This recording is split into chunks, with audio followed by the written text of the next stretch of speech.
Tradicionalmente, os utensílios usados para arte final são o bico de pena, o marcador de ponta fina, como a caneta artística Pitt, e o pincel.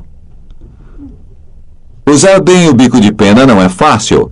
Antes de começar a arte e finalizar os desenhos, convém fazer alguns testes para ganhar prática. Desenhe várias linhas com movimento circular.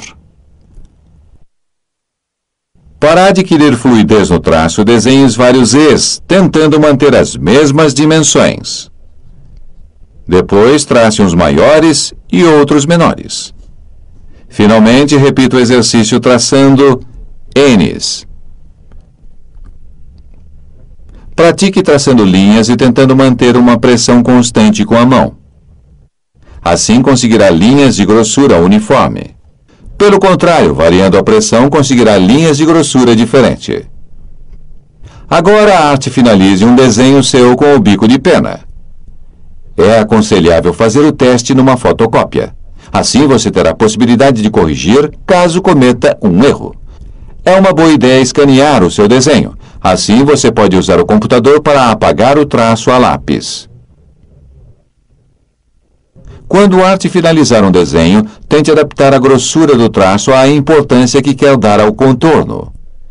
Por exemplo, use um traço mais grosso para a bochecha e outro mais fino para o contorno inferior do rosto.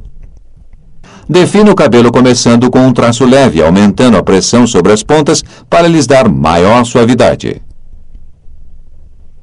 Os marcadores de ponta fina são mais fáceis de usar, pois não é preciso recarregar a tinta, mas, por outro lado, seu traço é mais uniforme e pode ficar um pouco rígido.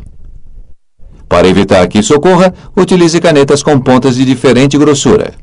Por exemplo, você pode finalizar os detalhes com uma caneta artística Pitt de ponta super fina, e depois dar mais força a alguns traços com uma caneta artística Pitt de ponta fina ou média.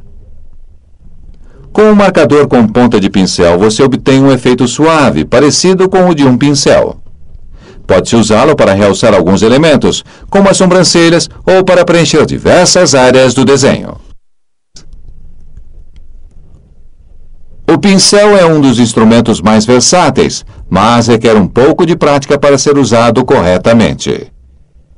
Segure-o em posição quase vertical, de forma que apenas a ponta toque no papel. Deste modo, você obterá linhas muito finas e delicadas.